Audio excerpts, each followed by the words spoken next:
Good morning, and thank you for joining us this morning. And I'm so happy to come. It's been a while. Last time I was at the Red Clouds conference. Very exciting story, and I'm very pleased to provide you with a quick update on this, what I would rather call very, very interesting transformations. I was with this company back in time, left in 2011, and I'm returning. With the mandate, of course, to reposition with the team this company. That would be really based on a strong focus in Canada. You definitely have heard about the Côté Gold project, so we're very close. Côté Gold promised to be quite a growing story. We're barely on the scratch and in the beginning of it. We hope to initiate and introduce ore to the mill, hopefully next week, first gold before the end of March. And from there, we know we're sitting already on the second biggest gold deposit in Canada. Our 18 years life of mine is based on 7.5 million ounces of reserves. We already proven and sitting on 17 million ounces of MI. So the starter point and the first goal is really just a first step of what promised to be a very exciting organic growth story as we move forward. We continue to operate the Essakane mine. Is the sixth largest gold mine in West Africa. Is in Burkina Faso. Appreciate the difficult environment, but this mines continue to produce at a very high productions profile. Continue to provide significant cash flow for us. Represents about 25% on the NAV basis of the company, but generates a lot of cash flow for us. Westwood story, I'm just going to touch quickly on that one. It's a turnaround story. It's a mine that's been a struggle with seismicity since its opening back in 2014. By the end of 2023, we were for now almost 3 years without event. We've transformed the asset. We've introduced a complete different mining method in sequencings and ground control. And as a result, I think we've been capable to bring back from the past all those high-grade zones. So we see this mine as well starting cash flowing this year with a proven recipe and an increased life of mine. I'll touch on every single aspect in the financial as well.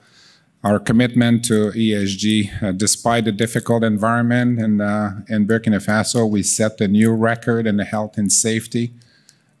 We really focused on putting our zero harm. I was with the company when we created the zero harm back in time, and we just continue to leverage on it. This is how we look today. It's quite a different landscape from the past. IAMGOLD used to be really much focused on South America, West Africa. The decision was made at some point to turn the corner. When you're sitting in an asset like Côté Gold, you redesign. And this is what is happening. We're repositioning this company. We're creating a very strong Canadian platform. Currently, we have the Côté Gosselin, of course, deposit and mine is about to start, the Westwood asset and the Abitibi. And we have also the Nelligan and the Chibougamau district that is also an exploration story that is kept growing. And as I said, we continue to operate the mine in Burkina Faso that has about a 5 years life of mine. So touching on our financial, are we financially sound to execute on our plans and deliver?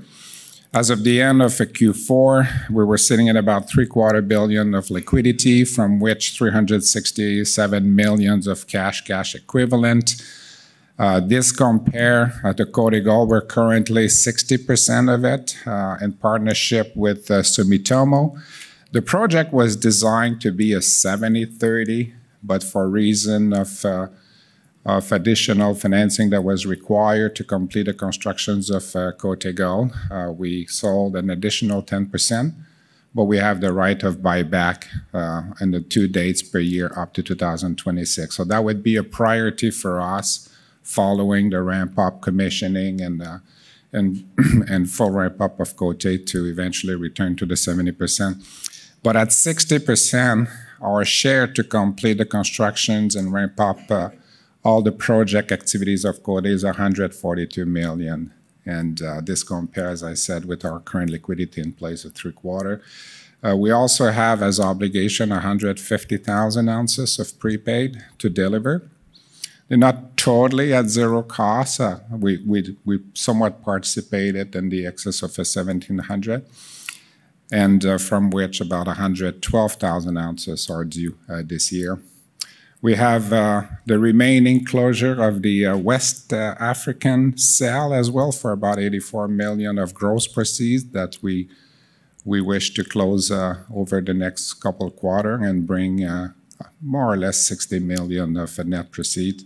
And as you could see to the right, in terms of total debt of the company, we have a senior note, about $450 million, and the term loan that was announced in May last year is about $375 million.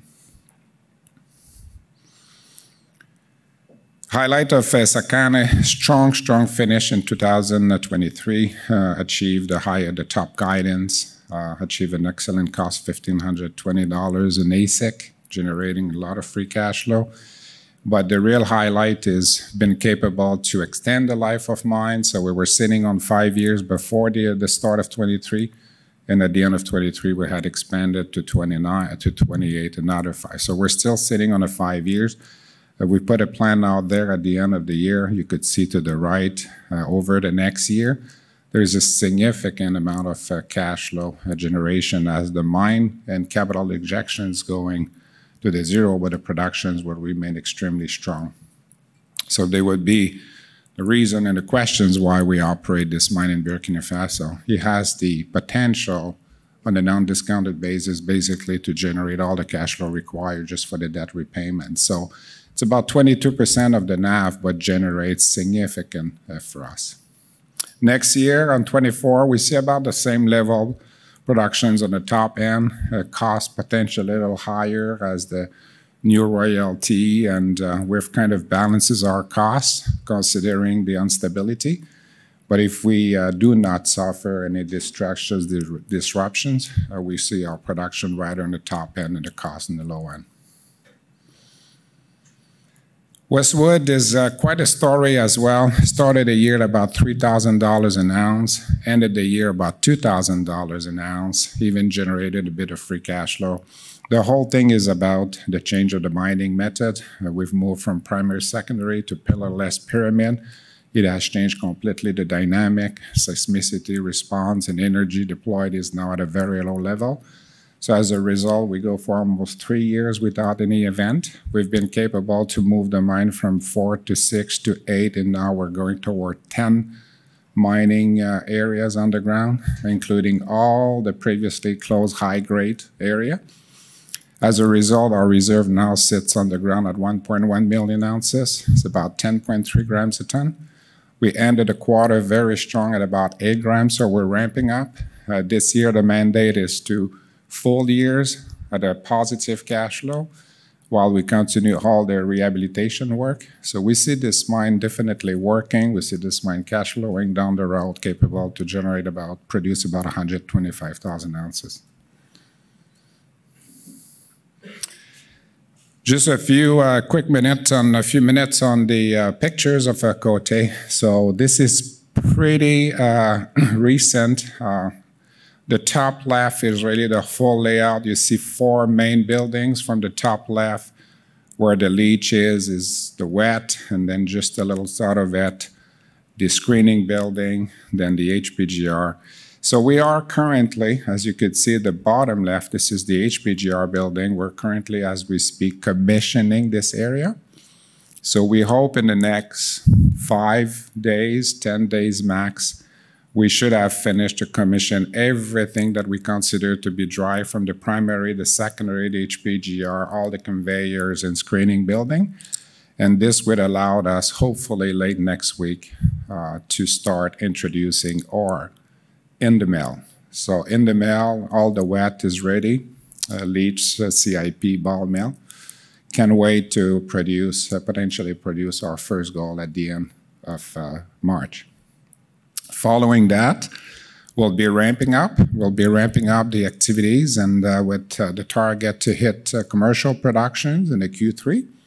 That's 30 days, consecutive days at 60% average. And from there, the target is to exit the year at a minimum of 90% plus of the target. In terms of cost, as I said, on a 100% basis, not 60%, 100% basis, it's about $179 million of capital to wrap up the project. There's about $145 million of sustaining capital. This is very aligned with the 43-101. About $50 million of capital waste, and I would say 2 blocks of $40 million. Those are non-recurrent costs to complete all extra infrastructure, ramp-up commissions, and hit the full nameplate. In terms of cost per se, we think that as we exit the year, once we hit like the 90% plus, we see our cash costs in the range of $700 to $800 an ounce, and our AISC at $1,100–$1,200. From there, we're going to enter 25, push this to the 100%, adjust some cost structure, and we see this asset potentially capable to be more around the $1,000 or sub $1,000 AISC. One important aspect about this project is the strip ratio is only 2:1. So this is a wonderful opportunities on the cost structure as we ramp up. It's the lowest strip ratio for commissioned mines so far. We're going to do segregation, bring better grade forward. So we see potentially this mine capable to average about 495,000 ounces over the year 1 to 6. This is, to me, the story. Of course, we've built this mine. We're going to commission this mine. But this is the part that I feel will really, truly generate the value down the road. When I'm asked, when people ask me, well, you know, your valuations for the asset, $3.7 billion US. 18 life of mine, what's next? As you could see on this, and with the unbelievable result of our updated mineral resources, first, the reserve at Côté has slightly increased to the 2.6 million, slightly increased. As you could see on the slide, you have to the Côté to the left, the yellow line, which is the reserve line, and the resource line just below, that contain total of 12.1 million ounces already in Côté. So we've limited the reserve at 7.6, 234 million tons, because the current tailing capacity permitted is at 200 million, 230. As we advance, unlock more tailings, without Gosselin, just right from the start, you have definitely additional ounces from the 7.5 to the 12.1. Our new resources at Gosselin now sit already on the in quite an increase. It's like 4.5 million ounces of measured indicated, inferred at nearly 3 million. This is the one you see to the right. The bottom of the resource shell already compete with Côté.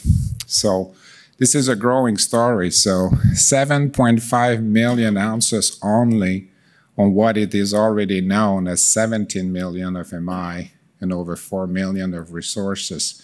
So as we commissioned and we enter 25, then the next step is the integration story and study to bring forward those ounces. Not about discovering those ounces, it's about integration. So the value creations on the pure organic growth side of it, post-24, is absolutely unbelievable.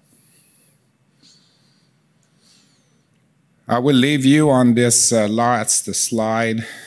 How is Côté today compared to others?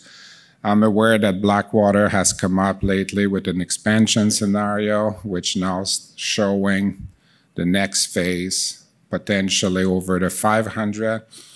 We're already sitting on 18 years of life of mine. This is already one of the top life of mine. This is basically based only on the 7.5. On the term of resource, as you could see, 17 million already MI. That makes it the second biggest largest gold deposit already in Canada. So as we move forward and integrated those ounces into the plan, we see the life of mine expanded significantly. We see the production profile potentially, increasing significantly. So this is what I like about this asset is, from day one, you will protect your life of mine, but you will create an additions of ounces in value for our shareholders. So on that, thank you very much. I'll take some questions.